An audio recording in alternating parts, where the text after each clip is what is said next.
और भीष्म पितामह कृष्ण कृष्ण पुकारते हुए पड़े हुए हैं। हर सांस में हर क्षण प्रभु का स्मरण कर रहे हैं। हे गोविंद, अब जीवन छोड़ने वाला हूँ, इस शरीर को त्यागने वाला हूँ, अब तो आइए दर्शन दीजिए। तो भगवान समस्त पांडवों को लेकर के चल दिए भीष्म दादा के पास और दादाजी भगवान को पुकार रहे हैं। कोई गम कमारा, कोई गम कमारा,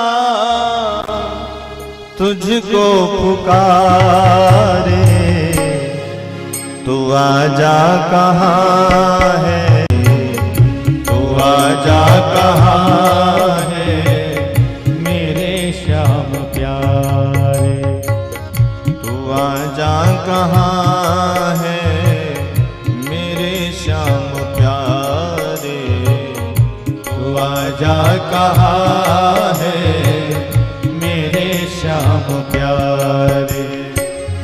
कोई गम कमारा, कोई गम कमारा, तुझको पुकारे, तू आजा कहाँ है, मेरे श्याम प्यारे, तू आजा कहाँ है, मेरे श्याम प्यारे। पुकार रहे भगवान को।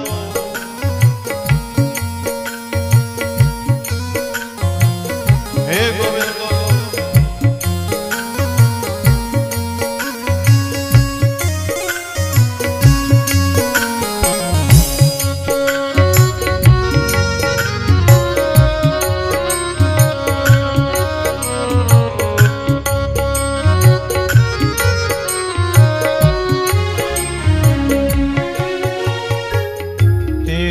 याद की आग में जल रहा हूँ, तेरी याद की आग में जल रहा हूँ, मैं कांटों को दिल पे लिए चल रहा हूँ, मैं कांटों को दिल पे लिए चल रहा हूँ। टपकते हैं आंसू, टपकते हैं आंसू आँखों से हमारे, तू आजा कहाँ है, मेरे श्याम प्यारे, तू आजा कहाँ है, मेरे श्याम प्यारे।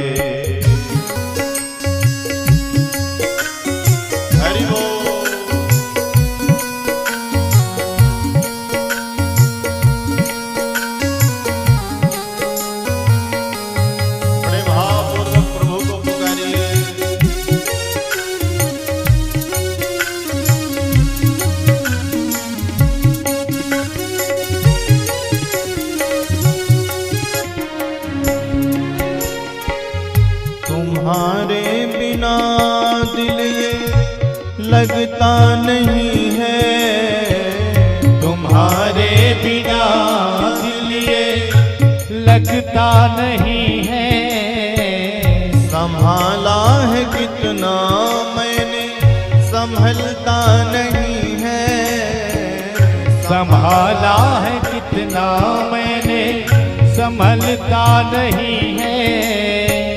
बता मुझको छोड़ा है, बता मुझको छोड़ा है, किसके सहारे, तू आजा कहाँ है, मेरे श्याम प्यारे, तू आजा कहाँ है, मेरे श्याम प्यारे। गोविंद भगवान की जय हो।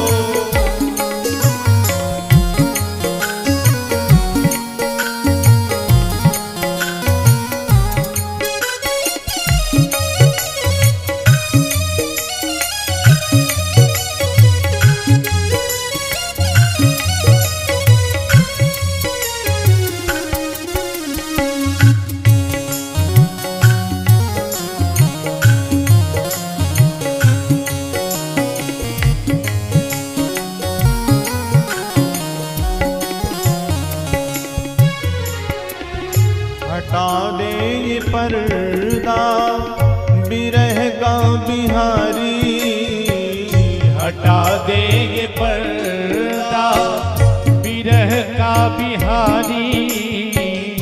मैं कब तक सहूं ये दिले बेकरारी, मैं कब तक सहूं ये दिले बेकरारी। तेरी याद में नैना, तेरी याद में नैना रो रो के हारे, तू आजा कहाँ है मेरे श्याम प्यारे, तू आजा कहाँ है मेरे श्याम प्यारे। कोई गम कमारा, कोई गम कमारा तुझको पुकारे, तू आजा कहाँ है मेरे श्याम प्यारे, तू आजा कहाँ है मेरे श्याम प्यारे, मेरे श्याम प्यारे, मेरे श्याम प्यारे। बोलिए भक्त वत्सल भगवान की जय हो। भीष्म पितामह जी महाराज पुकार रहे हैं प्रभु को, हे ठाकुर जी अब तो आ जाइए। और भावपूर्वक भगवान को जब कोई पुकारता है तो प्रभु आते ही हैं। पांडवों को लेकर के प्रभु पहुंच गए जहां भीष्म पितामह जी पड़े हुए थे बाणों की सैया में। जाकर के युधिष्ठिर जी ने प्रणाम किया। दादाजी प्रणाम करता हूं मैं, पांडुपुत्र युधिष्ठिर। आशीर्वाद दिया। भीम ने जाकर के प्रणाम किया, आशीर्वाद दिया। और जैसे ही अर्जुन ने जाकर के प्रणाम किया तो भीष्म पितामह जी ने कहा, अर्जुन आज अकेले आए हो क्या? अपने सारथी को लेकर के नहीं आए? तुरंत भगवान जाकर के खड़े हो गए। अरे दादाजी मैं भी आया हूं, प्रणाम करता हूं। भीष्म पितामह जी ने कहा कि गोविंद आए हो तो दाएं बाएं क्यों हो रहे हो भाई, सामने खड़े हो। अंतिम समय में विदाई देने के लिए आ ही गए तो तनिक खड़े रहिए मुस्कुराते हुए सामने। और जब तक खड़े रहिए तब तक खड़े रहिए जब तक हम इस शरीर को छोड़ करके ना जाएं। सदैव देवो भगवान प्रतीक्षता कलेवरम यावदिदं हिनोम्यहम् प्रसन्न हासा ऋणलोचनो लसन मुखाम्बुजो ध्यान पथ चतुर्भुजा। गोविंद जब तक इस शरीर को छोड़ करके न जाओ तब तक प्रतीक्षा करिए। एक भक्त में ही सामर्थ्य है जो भगवान को भी प्रतीक्षा करवा दे। भगवान ने सोचा इनको तो इच्छा मृत्यु का वरदान है, 2-4 महीने का अगर कार्यक्रम इन्होंने स्थगित किया तो हमारी तो अच्छी तगड़ी ड्यूटी लगाई भाई। भगवान थोड़ा सा उदास हुए, चिंतित हुए, तुरंत टोक दिया, लटका हुआ चेहरा नहीं, मुस्कुराता हुआ। क्योंकि आप हंसते हुए ही सुंदर लगते हैं गोविंद। आपकी मुस्कान में तो बहुत जादू है। आपकी मुस्कान जो एक बार देख ले तो दीवाना हो जाए, पागल हो जाए। इसलिए मुस्कुराते रहिए। ज्यादा समय नहीं लूंगा। भगवान ने पांडवों को इशारा किया, जाओ दादाजी से ज्ञान लो। युधिष्ठिर जी ने जाकर के ज्ञान लिया। दान धर्मान राज धर्मान मोक्ष धर्मान विभागशः स्त्री धर्मान भगवत धर्मान समासभ्यास योगता। दान धर्म के बारे में बताया, राज धर्म के बारे में बताया, स्त्री धर्म के बारे में बताया, किसी को समास विधि से बताया, किसी को विस्तार पूर्वक बताया। अंतिम में भी युधिष्ठिर जी और पांडवों से भीष्म पितामह जी ने कहा कि अब मुझे श्री कृष्ण से ही बात करनी है, कृपया मुझे समय दिया जाए। पांडव अलग हो गए, भगवान सामने खड़े हो गए और दादा भीष्म भगवान की स्तुति करना चाहते हैं, लेकिन बाणों में बाण, हाथों में बाण, पैरों में बाण, शरीर के रोम रोम में बाण विदे हुए हैं, तो भगवान की स्तुति कैसे हो।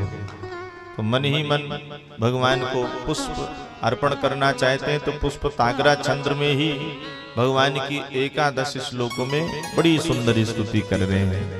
भगवान की स्तुति का वर्णन आया है। इस पितामह ठाकुर जी की बड़ी प्यारी स्तुति की है। और विद्वान लोग तो कहते हैं कि मृत्यु सैया में जो प्राणी पड़ा हो, कराह रहा हो, बहुत कष्ट हो, इस स्तुति का पाठ सुनाए, उसका सारा कष्ट दूर हो जाता है और भगवान उसके ऊपर कृपा करते हैं। तो ये 2-4 श्लोक हम लोग दर्शन करते हैं। श्री भीष्म उवाच इति मति रूप कल्पिता वितृष्णा भगवती सात्वत पुंगवे विभूनि स्वसुख मुपगते क्वचित् विहर्तुं प्रकृति मुपेयुषिय भव प्रवाह त्रिभुवन कमनं कमल भरणं रविकर गौर बराम्बरं दधाने बपुरल ककुला वृताननाभ्यं विजय सखे रतिरस्तु मेन वैद्या।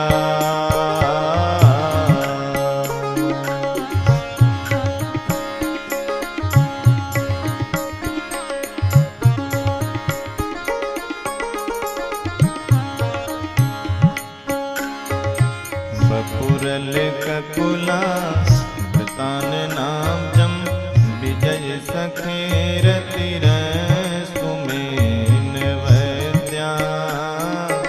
युधितुरग जजो विधुम्र भीष्म कचलुलित श्रमवारिलं कृताशे मम निशित शरै विविद्यमान वचि विलसत् कवचे सुकृष्ण आत्मा सपदि सखी वचो निशम्म मध्ये निज परयोर बलयोरथं निवेश हितवती परसै निकायु रक्षणा हितवती पार्थ सखे रतिर्ममास्तु।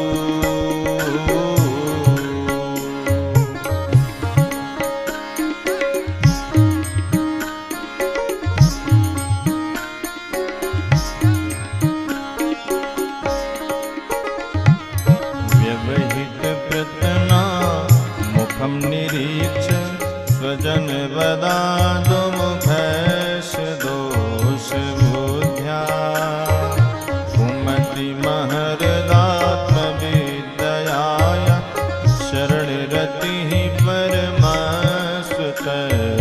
मेस्तु स्वनिगममपहाय मत्प्रतिज्ञा मृतमधिकर्तुमवप्लुतो रथस्थः रथ रथ चरणो भया चलद गुरु हरिर्विहन्तुमिभं गतो दरीयः रथ रथ चरणो भया चलद हरिर्विहन्तुमिभं गतो दरीयः। बहुत सुंदर स्तुति भीष्म पितामह जी ने करी है और इस स्तुति का प्रारंभ इति शब्द से कर रहे हैं। प्रायः है अत से प्रारंभ होता है कोई भी स्तुति का, पर इति तो समाप्ति में लगाई जाती है, पर पहले ही इति बता देना चाहते हैं कि जीवन की अब इति है सरकार, और स्तुति भी ये हमारी इति है। इसलिए अब प्रभु ये अंतिम स्तुति आपकी हम करने जा रहे हैं, कृपा बनाइए। भीष्म पितामह जी कह रहे हैं कि प्रभु हमने अपने जीवन को बहुत आनंद पूर्वक जिया, बहुत वर्षों तक जिया, इच्छा मृत्यु का वरदान था, पर अब मरना पड़ेगा। लेकिन एक बहुत जरूरी काम छूट गया सरकार। भगवान ने कहा इतने दिन तक जिए, काम छोड़ करके जा रहे हो क्या? अरे सरकार बिटिया का ब्याह नहीं कर पाए, लोग क्या कहेंगे बताओ, बेटी का विवाह करके नहीं गया। भगवान ने कहा विवाह तो दादाजी तुम्हारा खुद का नहीं हुआ, बिटिया कहां से आ गई? भीष्म पितामह जी कहते हैं जिनके संतान नहीं होती वो लोग गोद ले लेते महाराज। मैंने भी गोद ले ली एक बेटी। अच्छा, तो आपकी बेटी इतनी सुंदर, इतनी विद्वान, इतनी पढ़ी लिखी रही कि आज तक कोई वर ना ढूंढ पाए? भीष्म पितामह जी कहते हैं, हाँ, मेरी जो बेटी है बड़ी विदुषी है, बड़ी सुंदर है, बड़ी विद्वान है, आज तक उसके योग्य कोई वर नहीं मिला प्रभु। अच्छा, तो मिलवाओ हमसे। भीष्म पितामह जी कहते, जरूर मिलवाएंगे प्रभु। भगवान, ये जो हमारी मति है ना, हमारी बुद्धि है ना, इसी को हमने अपनी बेटी बना लिया। और हमारी जो मति है वह तृष्णाओं से रहित है। संसार में कोई भी ऐसा नहीं हुआ जो 3 तृष्णाओं से बच गया हो। कदाचित पुत्र तृष्णा से बच जाए, वित्त तृष्णा से बच जाए, तो लोक तृष्णा किसी को भी नहीं छोड़ती भैया। बड़े बड़े लोगों को भी लोक तृष्णा उठा करके पटक देती है। सुत वित लोक ईसना तीनी कहीं के मत इन कृतना मलिनी। लेकिन भीष्म पितामह जी कहते हैं कि मुझे पुत्रेषणा भी नहीं, वित्तेषणा भी नहीं, लोकेषणा भी नहीं। पर आया है देखा जाए तो वित्तेषणा पुत्रेषणा के आगे चली जाती है और पुत्रेषणा लोकेषणा के आगे। उदाहरण से समझिए, आपका बेटा कोई ऐसे केस में फंस जाए, निकलना बड़ा कठिन हो जाए, और वकील लोग कहें कि इतना इतना माल पानी दो, हम मामला रफा दफा करवा देंगे, तो आपके पास ना भी हो, यहाँ वहाँ कर्ज करके जमीन घर बेच करके आप सारी संपत्ति यहाँ वहाँ करके रुपया जोड़ करके वकील को दे देंगे, भैया मेरे बेटे को छुड़वाओ, कैसे भी हो। तो पुत्तेषणा के आगे वित्तेषणा गई कि नहीं गई? वैसे तो वित्तेषणा प्रिय है सबको भाई, रुपया सबको प्रिय है, पर बेटे को बचाने के लिए सारी कमाई पूंजी हम लोग समाप्त कर देते हैं कि बेटा बच जाए। तो पुत्तेषणा के आगे वित्तेषणा गई। और वही बेटा अगर कोई घृणित कार्य करके आ जाए, कोई ऐसा काम करके आ जाए कि समाज उसको तिरस्कृत कर दे, तो आप भी डंडा लेकर के खड़े हो जाओगे, खबरदार मेरे घर में घुसना मत, निकलो यहां से, मुंह काला करके आए हो तुम, मैं तुम्हें अपने घर में प्रवेश नहीं दूंगा। आज आप पूरी संपत्ति जिस बेटे के लिए लगाने वाले थे, वही बेटा आपका कोई ऐसा कार्य कर दिया कि आपके लोकेषणा में धब्बा लगने वाला है, तो अपने पुत्र का भी त्याग कर दिया। मतलब पुत्रेषणा के आगे वित्तेषणा गई और लोकेषणा के आगे पुत्रेषणा भी चली गई। पर लोकेषणा नहीं छोड़ते भाई, लोकेषणा तो बड़ों बड़ों को भी नहीं छोड़ती। और भीष्म पितामह जी कहते हैं कि भगवान, ये मेरी जो बुद्धि है वितृष्णा है, निर्मल है, सुंदर है, इसलिए अब इस बुद्धि को मैं आपके चरणों में ही समर्पित करना चाहता हूं। भगवान भी गीता में कहते हैं कि अपनी बुद्धि मेरे में समर्पित करो। तो भीष्म पितामह जी कहते हैं, मेरी मति आपके चरणों में करने लग जाएगी रति, तो मुझे मिल जाएगी सदगति। सरकार, आपके चरणों में मैं बुद्धि समर्पित कर रहा हूं। आपका सुंदर स्वरूप, जब आप महाभारत के युद्ध में अर्जुन का रथ चला रहे थे, कैसे अर्जुन आपको आदेश देता था ठाकुर जी, कैसे कहता था श्री कृष्ण लेकर के चलो युद्ध, देखो तो मेरे से कौन युद्ध करने आया है, कौन लड़ने के लिए आया है। भगवान को ऐसे आदेश दे रहा, कोई नौकर को दे रहा हो, जैसे गाड़ी निकालो, भगवान रथ लेकर के चल देते हैं। प्रेम के बस पारथ रथ हाँ क्यों भूल गए ठकुराई हो,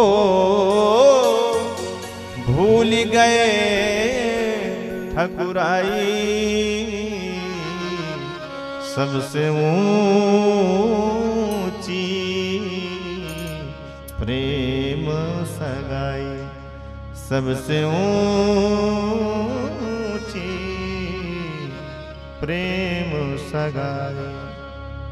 तो भगवान प्रेम के बस हैं, प्रेम के वशीभूत हो करके अर्जुन का रथ हाँक रहे हैं। अर्जुन आदेश दे रहा है, और जैसे ही युद्ध भूमि में आगे लेकर के रथ गए और अर्जुन ने देखा कि मेरे सगे संबंधी ही सब लड़ने के लिए आए हैं, तो अर्जुन का हाथ पैर फूलने लग गया। तो प्रभु आपने ही गीता का उपदेश दे करके अर्जुन को युद्ध के लिए तैयार किया था। कैसे आप युद्ध में रथ चलाते थे, आपका सांवला सलोना स्वरूप कितना सुंदर था ठाकुर जी। मैंने प्रतिज्ञा करी, आपने प्रतिज्ञा करी थी कि महाभारत के युद्ध में मैं कोई शस्त्र नहीं उठाऊंगा। एक तरफ निहत्था कृष्ण और एक तरफ मेरी नारायणी सेना। मैंने जब सुना कि श्री कृष्ण ने प्रतिज्ञा करी है महाभारत के युद्ध में शस्त्र नहीं उठाएंगे, तो फिर मेरी भी एक प्रतिज्ञा है। मैंने श्री कृष्ण से अगर शस्त्र ना उठवा लिए तो मैं भी गंगा का पुत्र ना कहलाऊंगा। ये मेरी प्रतिज्ञा हो गई थी सरकार, और आपकी प्रतिज्ञा मेरी प्रतिज्ञा दोनों भिड़ गई। पर मेरी प्रतिज्ञा के कारण आपने अपनी प्रतिज्ञा को भी तोड़ दिया, छोड़ दिया। प्रेम प्रबल प्रेम के पाले पढ़कर प्रभु को नियम बदलते देखा। अपना मान टले टल जाए पर भक्त का मान न टलते देखा। मैं आज पूरी तरह से मन बना करके आया था कि श्री कृष्ण से शस्त्र उठवा करके ही रहूंगा, और अर्जुन के ऊपर बाणों की बौछार करने लग गया। अर्जुन का रथ टूट गया, कुंडल टूट गया, कवच टूट गया। अब तो अर्जुन निहत्था हो गया। निहत्था हो करके आपकी ओर दौड़ा, भगवान रक्षा करो नहीं तो आज दादाजी समाप्त कर देंगे। अब आपने कुछ नहीं देखा, न प्रतिज्ञा का ध्यान किया। टूटे हुए रथ का पहिया उठा करके मुझे मारने के लिए दौड़े, जैसे सिंह हाथी के ऊपर आक्रमण करता है। वह जो छवि आपकी थी सरकार, मैं धनुष बाण छोड़ करके दोनों हाथ फैला करके खड़ा हो गया था कि आइए आपका आलिंगन कर लूं मैं युद्ध भूमि में। वह छवि, वह स्वरूप आपका मेरे हृदय में अभी भी विराजमान है सरकार। और भीष्म पितामह जी महाराज भगवान की दिव्य रासलीला का दर्शन करते हुए, भगवान के स्वरूप का दर्शन करते हुए अपने प्राणों को छोड़ दिया। बोलिए भक्त वत्सल भगवान की जय हो। देवताओं ने भीष्म पितामह जी महाराज का स्वागत किया, वंदन किया, दुंदुभी बजाई। इस प्रकार से दादाजी ने अपने शरीर का त्याग किया, भगवान के चरणों में अपने प्राणों को न्यौछावर किए। भगवान पांडवों को सांत्वना प्रदान करके प्रभु द्वारिका की ओर प्रस्थान किया है। और भगवान जैसे द्वारिका पहुंचे तो सब द्वारिका वासी आनंद में भर गए, जैसे मृत शरीर में सबके प्राण आ गए। इधर समय पाकर के उत्तरा के गर्भ से परीक्षित का जन्म हुआ है। जैसे परीक्षित का जन्म हुआ, पांडवों बड़े प्रसन्न हुए। तुरंत ब्राह्मणों को, ज्योतिषों को बुलवाया तो ज्योतिषों ने परीक्षित की भविष्यवाणी करी। महाराज आपका ये जो पौत्र होगा यह इक्ष्वाकु के समान प्रजा पालक होगा, राम के समान ब्राह्मण भक्त होगा, शिवी के समान दाता, भरत के समान वंश का यश फैलाएगा, हो जाएगा। तब कहीं जाकर के पांडव लोग स्वस्थ हुए।